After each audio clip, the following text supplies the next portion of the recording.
kukawe na badiliko, kukawe na kuongezeka, kukawe na hatua mpya kwenye maisha yao. Katika jina la Yesu. Thamani zao zikaongezwe na wasibaki vile walikuwa. Katika jina kuu la Yesu.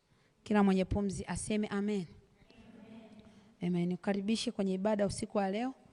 Kwa ndugu zetu ambao mnatufuatilia mtandaoni, karibu. Usiku wa leo neno ambalo Bwana ametupa tunakwenda kuliangalia usiku wa leo pamoja na kesho.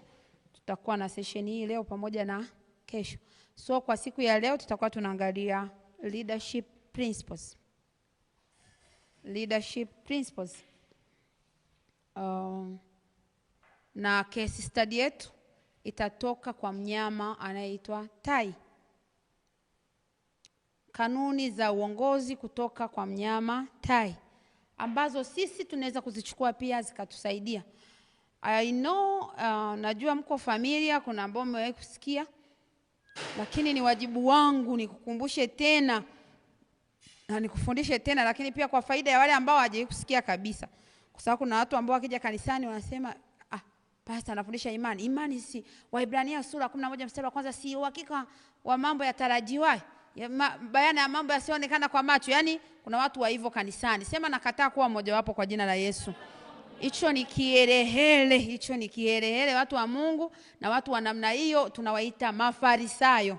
Ni watu ambao wana maandiko mengi na wanajua vitu vingi na haviwasaidii chochote. Si ndivyo? So sema nakataa kuwa farisayo. Hautakuwa kwa jina la Yesu. So tunaangalia kanuni za uongozi kutokea kwa mnyama aitwaye tai. Leadership principles we can learn from an eagle. Nitakuwa very brief. Baba amewahi kufundisha na ninakumbuka Januari kabisa mwaka huu kuna wakati tulikuwa na conference Dar es Salaam, ilikuwa inaitwa Eagles Conference. Baba alifundisha, but leo nitafundisha kutokea kwenye engo ya leadership. Kwa sababu alikuwa anafundisha general, leo nitafundisha kutokea kwenye engo ya leadership. Na wiki iliyopita tulijifunza kwa sehemu kuhusu uongozi. Pole kwa wale watu online, tunaendelea, hatuwezi kurudia mambo yote, lakini nitatamani nipate watu walau wawili watatu wanikumbushe tulijifunza kwamba kiongozi ni mtu wa namna gani. Mtu mmoja chap chap anijibu. Susan? Ni mtu ambaye yuko mbele ya wenzake. Neema? Kiongozi ni mtu mwenye msimamo ambaye hayumbishwi kizembe. Mwingine? Happy? Kiongozi ni mtu anayewajibika. Tuliona kwamba kwenye mfumo wa kiroho ni tofauti na kidunia. You know, there is a way dunia inaendesha mambo yake na kuna namna sisi wana wa Mungu tunaendesha mambo yetu. Biblia inasema we are not of this world. Sisi sio wa dunia hii. Sasa kama sio wa dunia hii tuna mfumo wetu. Mfumo wa dunia, kiongozi ni mtu ambaye anafanyiwa mambo yote, anatumikiwa, anasikilizwa, anafurahishwa, anakuwa entertained, anatetemekewa and all that. But kwenye ufalme wa Mungu, kiongozi ni mtu anayewajibika. Yesu aliwaambia wanafunzi wake akasema, anayetaka kuwa mkubwa kati yenu na awe mtumwa. Let the one who wants to be a leader among you be a servant. Ndivyo Biblia inasema kwenye version fulani kwamba anayetaka kuwa kiongozi mzuri na awe mtumishi mzuri. Kwa hiyo mtu anayewajibika ndo kiongozi. Mfumo ni tofauti huku. Kiongozi sio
Sasa uongozi, kiongozi mzuri ni nani? Ni yule ambaye hatafuti kupendeza watu, kwamba watanionaje, watakasirika, watanuna. No, mimi nikija hapa na waombesha. Sianze kutafutia comment zenu eti mnajisikia kuomba au kesho. Hapana. Kama tumekubaliana kwamba kutakuwa na maombi, tunaomba. Ukichoka lala, utaamka. Kuna kuamka, utaamka. Ninaongea, mnanielewa watu wa Mungu. Sasa sitafuti kuwapendeza kwamba sasa wakiomba sana watarudi tena. Ambaye hataki aende. Ila anayependa kesho yake anajua kwamba hapa siteswi, ni sahihi. Amani, relax. I am comfortable. Nataka tuongeze speaker. Nafikiri inatosha. Si mnanisikia vizuri? Hii ni na hold kwa ajili ya watu wa online. So no problem. Kesho utatengeneza mapema.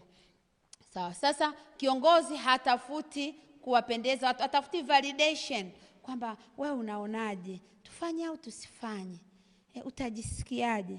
Hivi ambavyo kwa kweli tumeambiwa leo twende ibadani, kesho twende ibadani, wewe unaonaje? Hapana. Kesho ni ibada.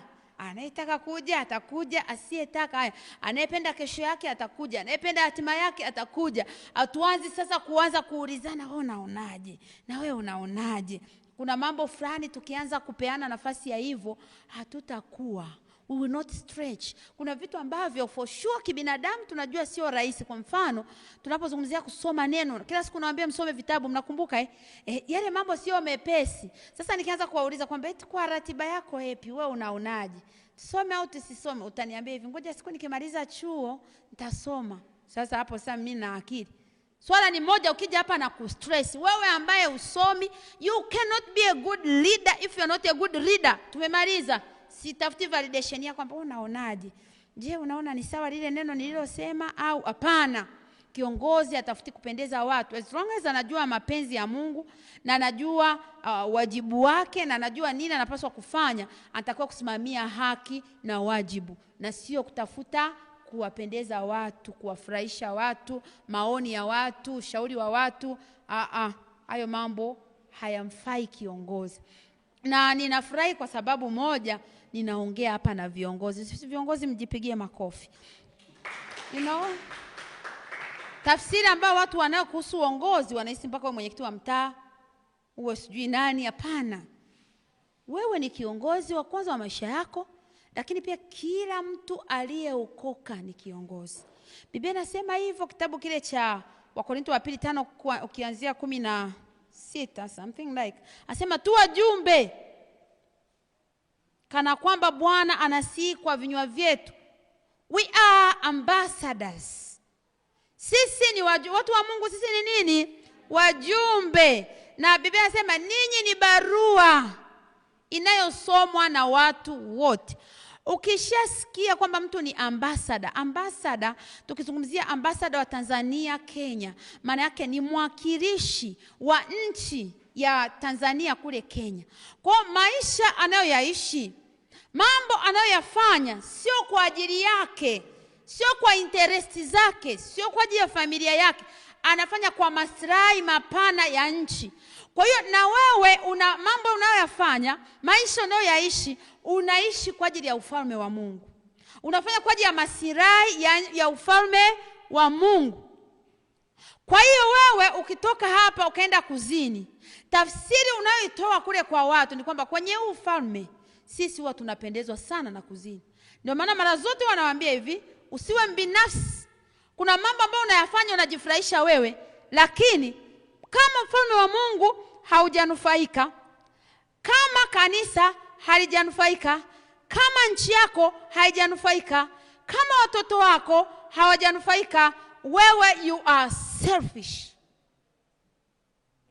Wewe ni nani? Very selfish. Kwa kiongozi ni mtu ambaye haishi maisha yake. Mimi najisikia kulala tu leo, najisikia kulala. No, kuna wakati kiongozi anaamka. Nikamwambia siku moja akasema, hivi imagine mimi hapa leo ningeambia hivi, mimi na usingizi. Kwanza sasa hivi ni usiku, nataka kulala. Mnaacha kunifanya, mnanipiga. You guys you cannot beat me. Lakini is that okay? Something must be wrong. Au Jumapili inafika nasema, mimi sina mood. Sina mood ya kwenda kanisani. Pastori, leo ibadani hautuhubiri. Jamani, tunakusubiria Sunday school, tunakusubiria uhubiri. Mimi sina mood. Yani mimi jana Susan alinikwaza.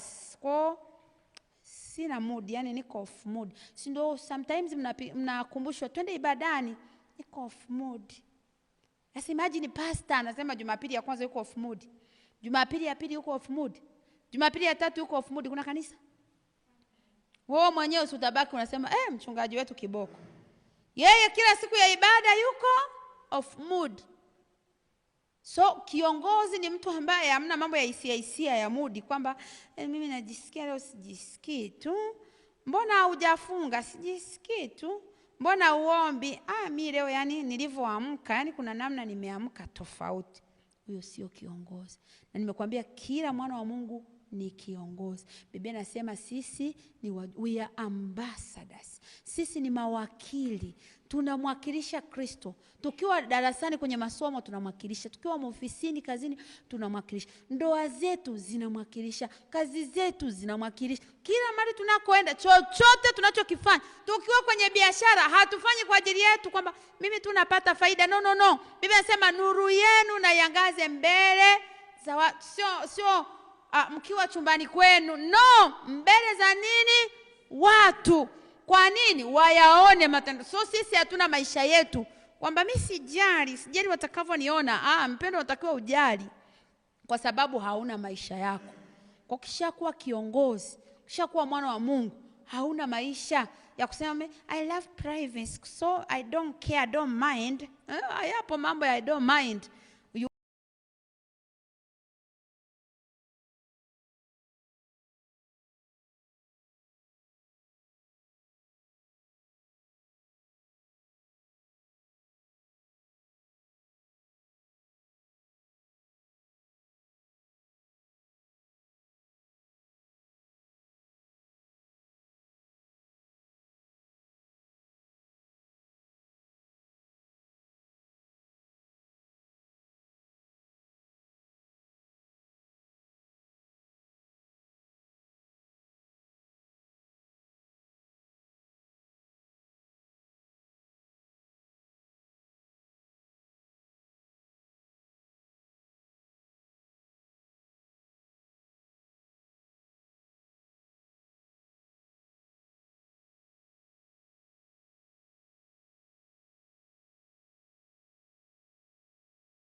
Conclusion.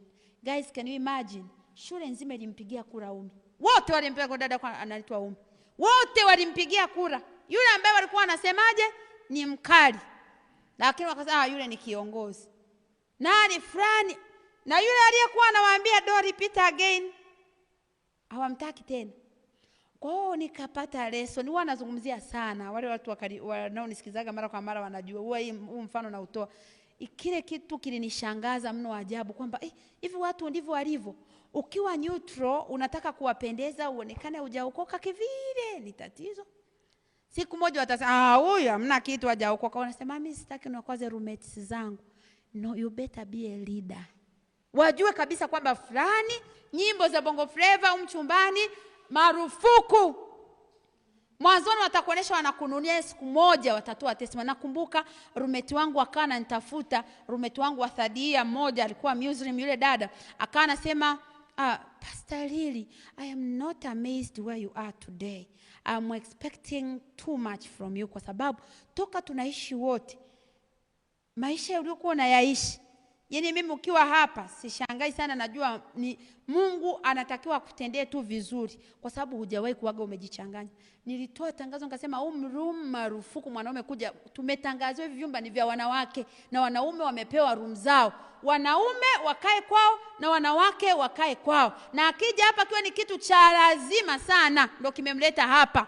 Kama ni discussion, iwe discussion kweli na sio watu wawili. Sio nyewe mmekaa hapa wewe na wewe mna discuss wawili, hapana. Hiyo sio discussion. Kikao cha umbea na masengenyo, hapana. Tafuteni na wengine, tujue kabisa wako watu 5 6 wana discuss. Na discussion ikiisha, kila kitu kifanyike kwa muda, watoke humu ndani. Nilikuwa natangaza hivi. Na hii room hakuna mtu kusikiza Bongo Flava. Kama unaona una shida na Bongo Flava, kanunue earphones kavae. Vaa tusikiliza huko bila sisi kukusikia. Na hiki chumba watu wote tutaomba kwa sababu wote tunamwamini Mungu. Iwe umeokoka au hujaokoka utaomba. Kumbuka yule dada ni Muislamu. Mimi nimekazana na maelezo, natoa mashauri humu. Nikajikausha kau. Sijawahi kumwona yule dada na swali, sijawahi kumuona for sure. Alikuwa tu ananiambia, "Lili, sasa tunasoma shule. Niombea ni leo tumbo linauma, kichwa kinauma. Niombea, wewe tumbo kaa kimya kwa jina la Yesu. Pokea uzima." Anarudi anashangilia anasema, "Toka ulivyoniombea limepona." Namwambia, "Unaona, sasa unaonaje ukiokoka?" Sasa mimi urokole na upende ila nyumbani naanza kumfundisha. Biblia inasema yeyote asiacha baba yake na mama yake hanistahili. Wewe bado umeshikamana na baba na mama. Nitaokoka tu. Jamani, yule dada mimi naamini atakuja aokoke. Kwa sababu hata sasa hivi akiwa na shida huwa ananipigia. Naomba uniombee. Mimi naamini ukiomba huwa mambo yanatokea. Ni namna ambavyo nilishi. Imagine ningekuwa na changanya afu leo naenda status na post, "Jamani, mabinti mjitunze." Afu yeye anakumbuka tukiwa chuoni nilikuwa naleta wanaume. Ningekuwa naweka wapi uso wangu? So I knew I was a leader. Mimi nilikuwa nani? Kiongozi. Kwa niliishi maisha yanayoonesha mimi ni nani. Maisha yasiyo compromise. Maisha yasiyo na michanganyo. Maisha yasiyo na double standard. Kwa sababu I was a leader and I am still a leader. Na ninyi ninaoongea na nyinyi hapa, ninyi wote ni nani? Leaders. Kwa tuna namna yetu ya kuishi tofauti na wale tunao lead. Ili tuwe mbele watu waangalie wapate pa kujifunza. Mmekumbuka mara kwa mara wanawaambia kwamba tunakosa role model kwenye hiki kizazi. We lack role models. Watu wengi tulionao sio role model, kwa Kiswahili tunawaitaje? Kielelezo. Yes, sio vielelezo vizuri. Mtu kama ni ameokoka anavaa vyovyote, anatokeza kama steering badani alafu anasema kama umevaa nguo ya kubana wewe ni dhambi, ni shetani. Tuonyeshe, vaa vizuri, nguo ya adabu lakini fashionable. Tukikuangalia sasa, okay, kumbe kuokoka sio ushamba.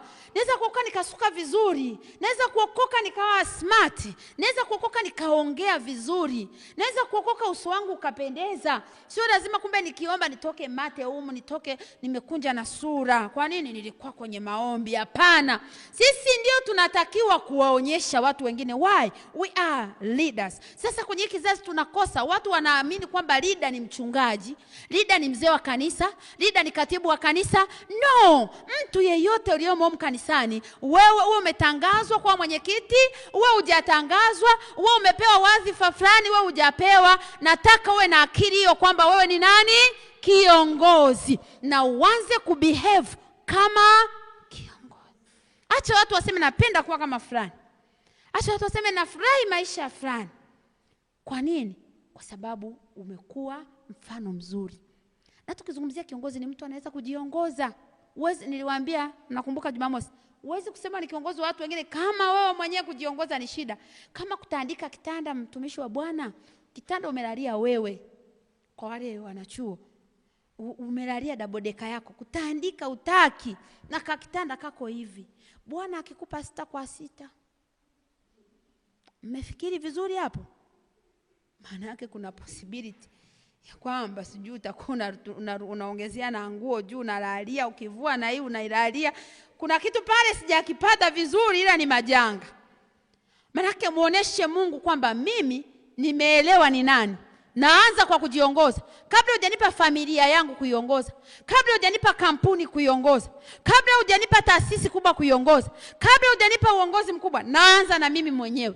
Unajiongoza. Nilikwambia kuna watu hawezi kuamka mwenyewe, eti mpaka kila siku aamshwe. Kama sio alarm mpaka mtu fulani ajitokeze aseme fulani amka. Kweli wewe ni kiongozi sasa? Fai kuwa kiongozi. Anza kwanza kujiongoza wewe mwenyewe. Sasa ukishakuwa umeweza kujiongoza, wow, unafaa kuongoza watu wengine. Kuna mtu kuswaki kabisa meno ni yake, ila kuyaswaki ni shida. Mpaka watu wanasema jamani ukiongea na fulani inabidi ugeukie hivi. Kwa sababu hata kuswaki hataki kuoga kazi. Tena sasa hivi kuna baridi. Yudo mnajua kuna baridi. Sema yudo baridi. Yaani kuna baridi kali hivi huwezi oga jamani. Yaani hata Mungu anaona. Mungu anahusiana nini humo ndani? Wewe jua alikuwaka mchana, kwa nini kuoga kazi saa ya jua kama unajua umebana? Maana hiyo ni kitu hakina maana. Na kiongozi yote anaye makes excuses hafai kuwa kiongozi. Ukiona mtu ana make excuses kuja kanisani, hafai kuwa kiongozi. Ukiona mtu ana make excuses kuwajibika kwenye mambo yanayotakiwa kuwajibika, huyu mtu hafai kuwa kiongozi. Kiongozi mzuri anachukua uwajibikaji kama sehemu ya maisha yake. Yaani sio kama tukio, kuwajibika ni maisha. Kila anapoamka anajua nimeamka kuwajibika. Nani ananielewa leo? So I wish mwanze kuishi kama viongozi. Mwanze kwanza kwa kuonesha. Unajua vile unatandika kitanda ni chako, lakini ule ni mfano kwa mtu mwingine. Kitanda cha fulani kila wakati kimenyooka. Vile unakula kwenye bakuli lako, unavusha. Mnatakiwa kamlia kati mnavusha. Unapeleka room na bado bakuli linakaa mpaka linatoa harufu. Ukilifungua hivyo watu wote wanasema, jamani na fulani wage unaosha bakuli. Nilisahau bana. Alafu unataka au kesho waambie twende ibadani waje. Kumbe mchungaji wao kanisani ndo anawafundishaga wafunikie mabakuli machafu. Mnaanza kutuaibisha tena. Sasa kiongozi mzuri ni yule unamaliza kula, unasafisha bakuli lako, vyombo vyako pale visafi vimepangwa, viatu vyako visafi vimepangwa, nguo zako safi zimepangwa. Watu ukifungua sio mnapewa maroka yale. Ukifungua hivi roka lako limepangiliwa vizuri, unakunja hadi chafu, unajua hizi za upande huu zote ni chafu ni za kufua lakini nimeziweka vizuri. Mtu akiangalia anasema, huyu dada jamani huwa yuko smart. Jamani huwa anajitambua, unamheshimisha Mungu na unaonesha kwamba wewe unafaa kuwa kiongozi. Sema Baba kwa jina la Yesu, nipe neema ya kuishi maisha ya uongozi katika jina la Yesu. Back to our lesson, nilikuwa naweka msingi mzuri. Nimesema tutaangalia kutokea kwenye sifa za tai. Tufungue kitabu cha Isaya sura 40 mstari wa 30. Isaya 40:30, alafu nataka tusome wote kabisa.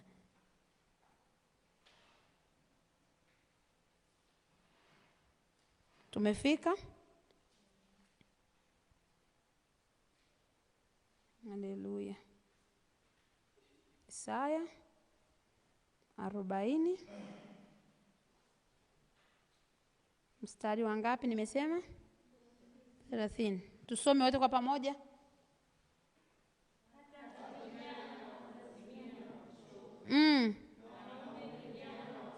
Sawa, 31.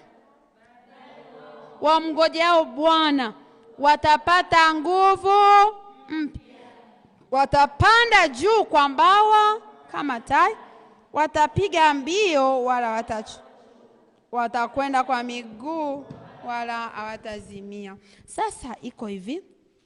Mnyama yeyote unayeona amepewa mkazo kwenye neno, yule ni mnyama wa kupay attention kwake.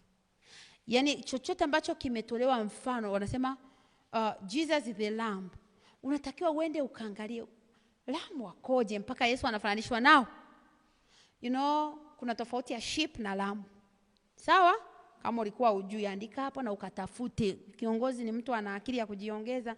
Mpaka niseme jambo la kwanza ni hili, la pili I am rising kings here. Msisahau ajenda yetu jamani. Semeni sawa. Msisahau ajenda yetu. You are kings in making. Semeni amen. Sasa kuna tofauti ya lamb na sheep. Kwa nini hawajasema Jesus is the sheep? Anaitwa lamb of God. Kwa nini? Kile ni kitu kichukue attention yako. Lakini pia ukisikia wanasema Jesus is the lion. Kwa nini hawajasema the goat? Jesus is the dog. Jesus is an elephant. Why a lion? Na wewe mwenyewe ukisikia lion unasikia raha. Hivi nilivyosema Jesus is an elephant, wewe umeonaje? Umevipenda kweli? Pendeki. Kama vile Yesu yani ukimwangalia elephant alivyokaa ivuti kabisa. Lakini ukisikia lion unasikia raha. So now you need to understand why. Lakini kuna wanyama ambao wamepewa attention kama hao akina eagle, unaona. Kuna nyumbu, Biblia imezungumzia msiwe kama nyumbu. Kwa nini wameweka pale nyumbu hawajasema msiwe kama ng'ombe? Kwa nini wamesema msiwe kama nyumbu? Yule anatakiwa upay attention. Kwa nini atolewe mfano? Sasa hapo ninakufundisha namna ya kusoma Biblia na ukao na enjoy. Si ndivyo? Sasa ego ametajwa sana. Kuna wakati Mungu anaongea na wana wa Israeli, kitabu cha Kutoka 19 akanasema nimewabeba kwenye mbawa kama tai nikawatoa Misri. Imagine Mungu anawaambia kwamba amewabeba kwenye mbawa kama tai. Maana yake tai ana namna anabebaga watoto wake kwenye mbawa zake. Ndio maana Mungu ameona kwenye ndege wote nani ajifananishe naye, akaona no, ego. Hajasema nimewabeba kama kuku kwenye mbawa. Nani ashaikuta kuku amebeba watoto wake kwenye mbawa? Nimewabeba kama bata kwenye mbawa. Nani? Ashaikuta bata amebeba watoto wake kwenye mbawa? Anawafunikia lakini abebe. Sasa Mungu anasema no, mimi nimefanyaje? Nimewabeba kwenye mbawa zangu kama tai. Kwa hiyo yule tai ni mnyama wa kupay attention kwamba huwa anabebaje watoto wake, anafanyaje mpaka Mungu anaona kwamba no, nilinganishwe na hata nitolewe mfano na huyu. You know, Mungu ni mkubwa kiasi ambacho kumtolea mfano kwa mnyama yani ni kama unamdogoisha. Sasa yule mnyama ambaye mpaka Mungu atolee mfano pale, maana yake kuna siri iko pale. Sasa hapa anasema Isaya hii tuliyosoma 40:31 anasema wamngojeao Bwana, bali wale wamngojeao Bwana watapata nguvu mpya, watapaa juu kwa mbawa kama tai. Kwa nini hawajasema watapaa juu kwa mbawa kama kunguru? Watapaa juu kwa mbawa kama mniambie ndege wengine mnaowajua? Sparrow, ravens, kunguru, njiwa, kasuku. Sasa wamngojao Bwana watapaa kwa mbawa kama kasuku. Kwa nini hawajatuwekea pale kasuku? Maki kasuku anaeka ana mashauri. Sasa mniambie ni maneno ya nyumbani ya familia yangu. Kwa kama umekuja online relax. Sisi tunaelewana lugha. Sasa kwa nini Mungu hajatolea mfano kwamba watapaa kama kasuku? So there is something about an ego, right? Sasa hivi vitu ambavyo tunaviona kuhusu ego tunaweza tukavitumia sisi kama viongozi. Kumbuka nilikwambia ni kiongozi. Tukapata lessons za kujifunza na vikatufaa kwenye maisha. Number 1, kitu ambacho nataka tuelewe kuhusu ego, kwa nini anatajwa kwenye neno la Mungu? Number 1,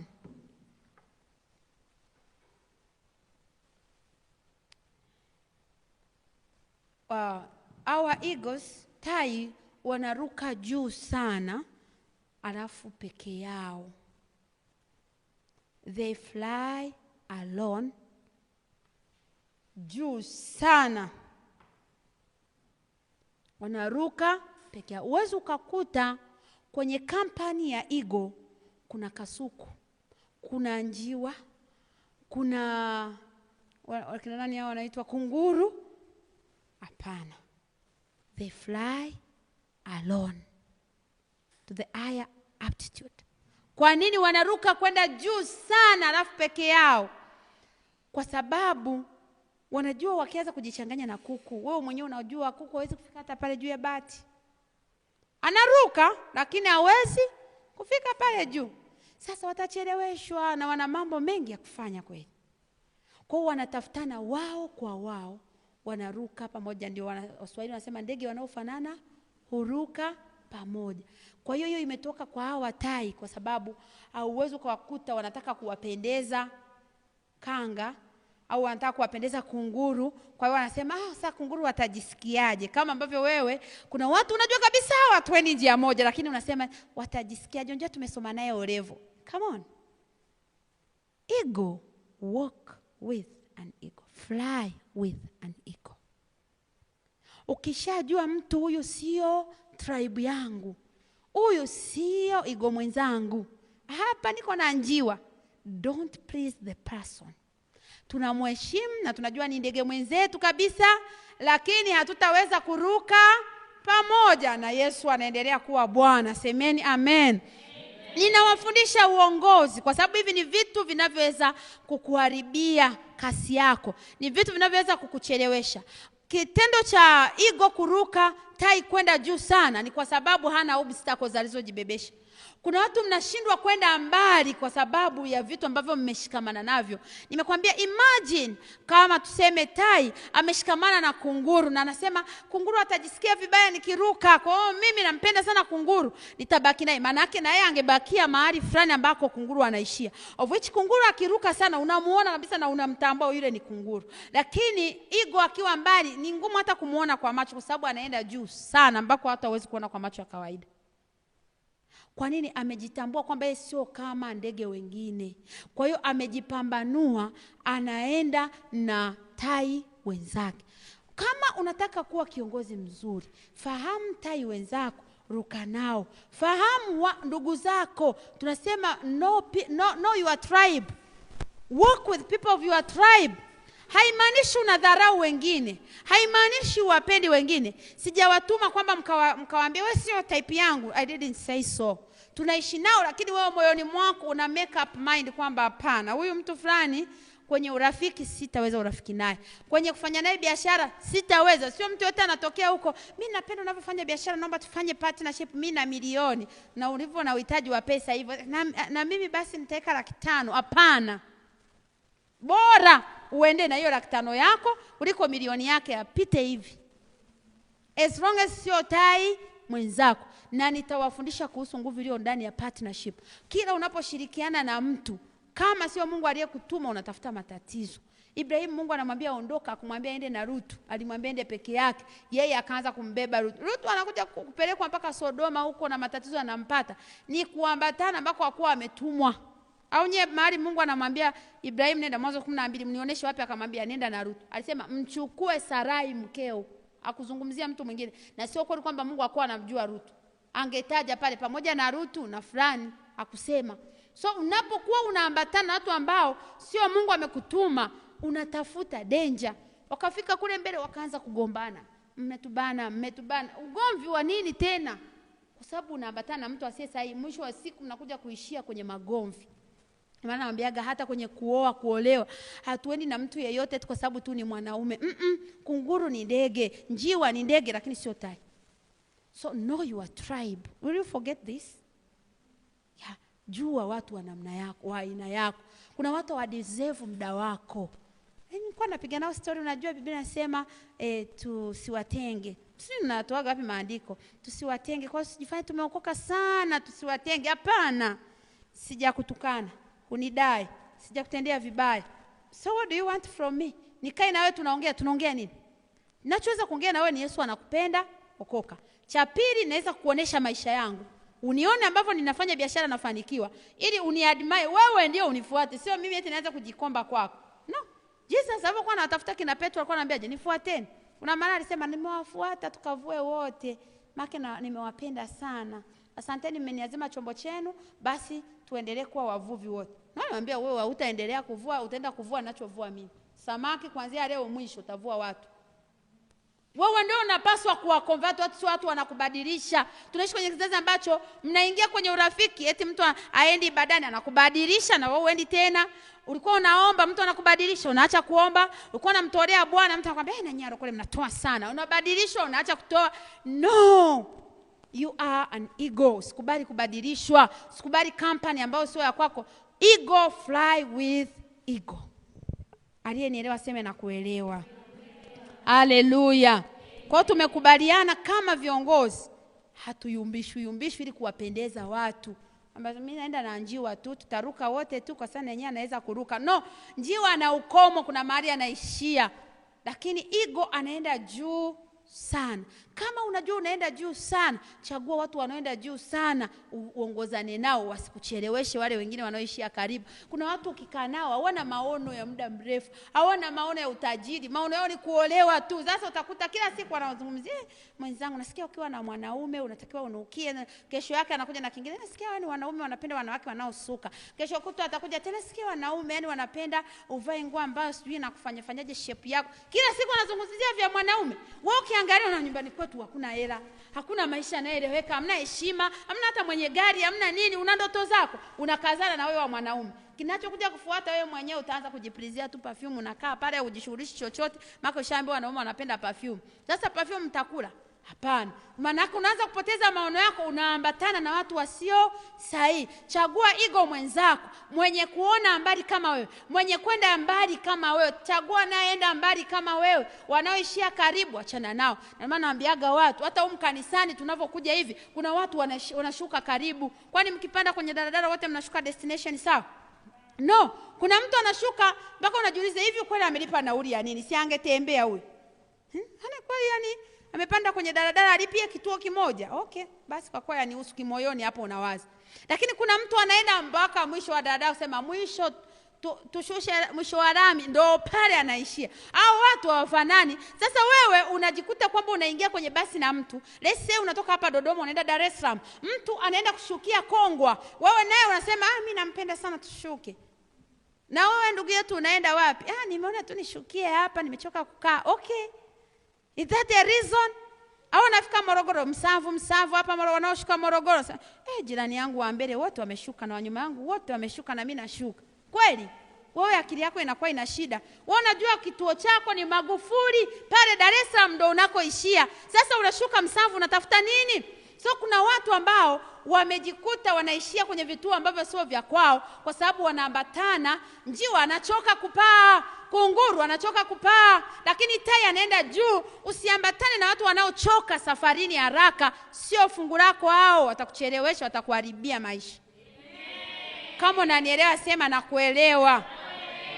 Yani hata kama mambo yao ni mazuri yanavutia, wanaonekana na maisha safi na nini, kataa. Bora wewe uonekane mshamba, uonekane maisha yako magumu, it's very okay. Nilisema hivi, uweze ukaingia kwenye gari luxury, wewe unajua unaenda Dar es Salaam, lakini luxury inaenda Singida. Alafu unasema mimi napendaga magari luxury. Kwa hiyo tukaamua upande uende Singida. Unaulizwa mpendo unaelekea wapi? Da. Sasa mbona uko gari la Singida? Nimelipenda sababu ni luxury. Una akili?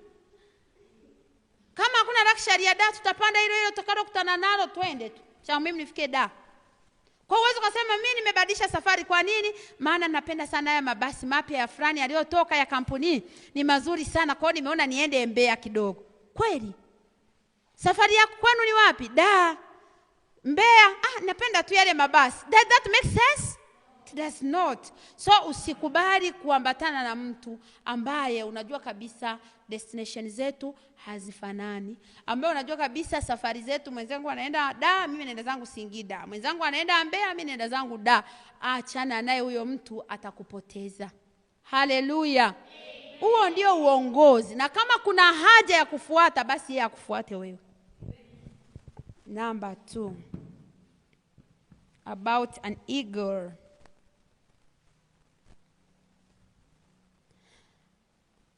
Tai wana uwezo wa kuona mbali, wanaona mbali sana. Na sisi kama viongozi kuna mambo ambayo tunajifunza hapa, kwamba tunapaswa kuwa na maono.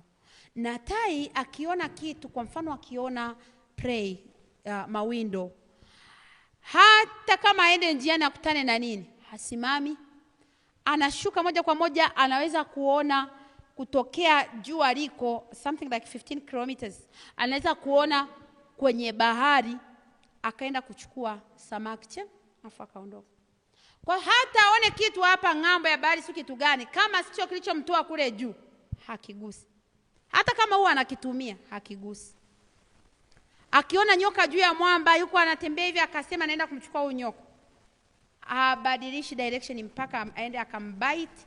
Anamchukua huyo nyoka, anamnyanyua, anaenda anambamiza kwenye mwamba, anakufa, anapata chakula chake. Au anambeba juu sana, anampeleka kwenye hewa, kwa sababu kwa kadri unavyoenda juu hewa inabadilika. Kwa hiyo hewa ikishabadilika, anajikuta snake hawezi kuhema, au huyo mawindo yake, kitu alichochukua ambacho kinaweza kusurvive huku chini, unakuta kule kinashindwa kufanya nini, kusurvive. Kwa hiyo anachukua, anampandisha kule juu. Hata mtu ukienda juu sana, kama hauna zile mashini na nini, huwezi kusurvive, kwa sababu unakuwa umebadilisha hali ya hewa au mazingira. Na sisi tuliosoma biology tunajua kwenye regulation tunajua kwamba sisi ni kina tunaitwaje daktari? Tunatumia we are homothemes. What is it? Am I right? Tuna change according to environment, tuna regulate temperature yetu. Ila kwa mfano kuchukua hawa wanaitwa reptiles, amphibians, some of them wana change according to environment. Wakiwa kwenye maji wanaweza kusurvive. Wakitoka wakija nchi kavu wana survive, lakini wewe tukuweka kwenye maji. Hata tu kwenye swimming pool unajua kuna wengine wanatoka wako hoi wanataka kuzimia. Mpaka kwa ujuzi fulani unaambiwa bana pua, sui bana mdomo, sui bana nini. Si ndio mtu wako poi wapi? Ni skills mnafundishwa, si ndio? Sasa kama ukiingia tu umeparamia kama pastarini, nishawahi kuingia kidogo nizimiage humo ndani siku. Kutokea pale kwa kweli, yani hata unifundisheje waga sielewi. Yani mimi napendaga naogelea nikiwa kama nimesimama hivi nafanya hivi. Kunilaza hivi. Kwa sababu pale sio maisha yetu. Sasa na kuna skill nilizikosa na nikakosa mwalimu mzuri wa kunisaidia. Kwa hiyo kutokea pale Sasa kwa hiyo kuna mazingira ukiwekwa una suffocate, unakufa. Ndio maana mtu akiingia akizama ni rahisi kufa. Sio mazingira yake, kwa sababu nature ya jinsi tulivyo na baadhi ya wanyama wakibadilishiwa mazingira wanashindwa kupumua vizuri, wanashindwa kusurvive. Kwa hiyo anachokifanya ego, kwa sababu yeye ana uwezo wa kusurvive hata huko juu sana, anawabeba anawapeleka, akiwafikisha kule ile hali ya hewa inatosha kukuua. Kwa hiyo hakupigi, hakufanyi chochote, anakwenda unabeba juu kwa nakusuffocate. Bwana akupe neema ya kuyasuffocate matatizo namna hiyo katika jina la Yesu. Imagine au yapige ufanye chochote, unayabeba unayapeleka. Kuna watu akitaka kujifanya anataka urafiki na wewe, mbebe mpeleke huku, atachagua mwenyewe kusurvive au fanyaje. Wewe unampeleka kwenye maombi, unampeleka ibada, na akiona anashindwa kuhema. Utasikia kweli mimi nakupenda, nitamani tu kwenye mahusiano, lakini mimi kanisani sitaweza. Unajua kabisa hili haliwezi kusurvive haya maisha, sio kabisa hili. Niko na anjiwa hapa. Pita hivi nenda. Si mnanielewa watumishi wa Mungu?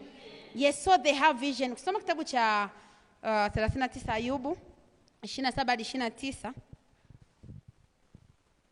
Biblia imemueleza vizuri ego. Nimependa. Kila kitu kiko kwenye neno la Mungu. Yaani ambacho hujakiona ni wewe kwa sababu hujakiona, lakini almost everything Mungu ameviandika kwenye neno. Yaani Mungu anajali mpaka kuhusu wanyama. Mstari wa ngapi nimesema? 27. Biblia inasema hivi.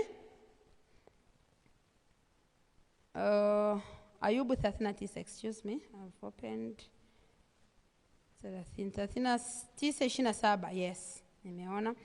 Anasema kwamba je, tai upaa juu kwa amri yako? Hapa Mungu alikuwa anamuuliza Ayubu. Anasema wewe ndio unayemwamrisha na kufanya kiota chake mahali pa juu. Maana yake kiota chake huwa anafanya wapi? Juu. Haji kuacha watoto wake chini, ni huko juu kwa juu mambo yake. Anasema ukaa jabalini, ndiko kwenye makazi yake, juu ya genge la jabali na ngomeni. Unaona? Toka huko yeye uchungulia mawindo. Kutokea huko anafanyaje? Anachungulia macho yake uyaangalia toka mbali. Kwa hiyo ana vision kubwa, anaona mawindo kutokea mbali. Kama ambavyo mimi kile nikiangalia hivi kutokea mbali, I see myself a very great woman of God. Ninaona mtu mkuu wa Mungu, ninaona huduma kubwa, naona maelfu, mamilioni, malaki wakikusanyika kwenye uwepo wa Bwana kama hivi, kusikiliza, kujifunza, kupata hekima, maarifa. Come on, when I look at myself, that's what I see. Kwa hiyo changamoto nazo kutana nazo leo, kwa sababu eti mmekuja ibadani hamjajaza riholo watu 500. Kwa hiyo haziwezi zikanikatisha tamaa. Kuna mahali napaona ndio pale ninaenda. Sema yeye uchungulia mawindo kutokea mbali, macho yake yanaona mbali. Kwa Biblia inasema kitabu cha Mithali 29:18, pasipo maono watu wacha kujizuia. Maana yake mtu asiye na maono ndio yule niliyekwambia anashuka kituo chochote, mahali popote amefika. Yaani akienda kwenye biashara akapata 10,000, hii ameupiga mwingi pale, yani ile ni haleluya. Ila kuna mtu anasema no, destination yangu sio kuingiza 10,000 faida kwa siku. Destination yangu ikiwezekana niingize millions of money, mpaka benki waanze kusema tunakuchunguza. Kuna mtu anaona hivyo. Kwa hiyo 10,000 haimpi comfortability, anaona no, kuna mali naona. Kwa hiyo lazima kama kiongozi uwe na maono. What do you see? Mimi wakati wote niko chuoni naona kwamba nitawaleta wengi kwa Yesu. Nitawasaidia watu kumjua Mungu. kuna vitu ambavyo hautaweza kuwapa watu kwa uwezo ulionao. Hauna pesa za kutosha, bomu lako halitoshi kuwapa watu. But what if you give them Jesus? Wale watu watakusahau, watakuwa kila siku wanakumbuka dada fulani ndio alinipeleka kanisani. Ile tabia ya masturbation iliyokuwa nayo sio ningekuaje. Namshukuru Mungu toka alivyonipeleka. Ile ni zawadi nzuri umempa. Tayari umegusa maisha ya mtu. Huwezi amini. Yaani tayari kuna mtu mmoja anasema fulani na aishi kwa ajili yangu, kwa mema alionifanyia kunipeleka kwa Bwana, aishi. Tayari ile ni legacy umeweka kwenye maisha ya mtu. So sometimes huwezi kuwapa watu wote hela, lakini kuna vitu unaweza ukaweka vision kwamba no, nitagusa maisha ya watu kwa namna gani. Takisha wanakuja ibadani, takisha wanakuwa kiroho, takisha wanamjua. Hata vitabu nitawanunulia, kama machapisho nitachapisha. Mimi niko tayari nihakikishe wanamjua Mungu. Nikifanikiwa hapa wakati niko Udom watu 200, Bwana nitakuwa nimefanya kazi nzuri sana. Kwa hiyo wewe unakuwa na notebook yako na note mahali. Kwa sababu una vision kwamba no, kwenye umri wangu siku nasherehekea birthday yangu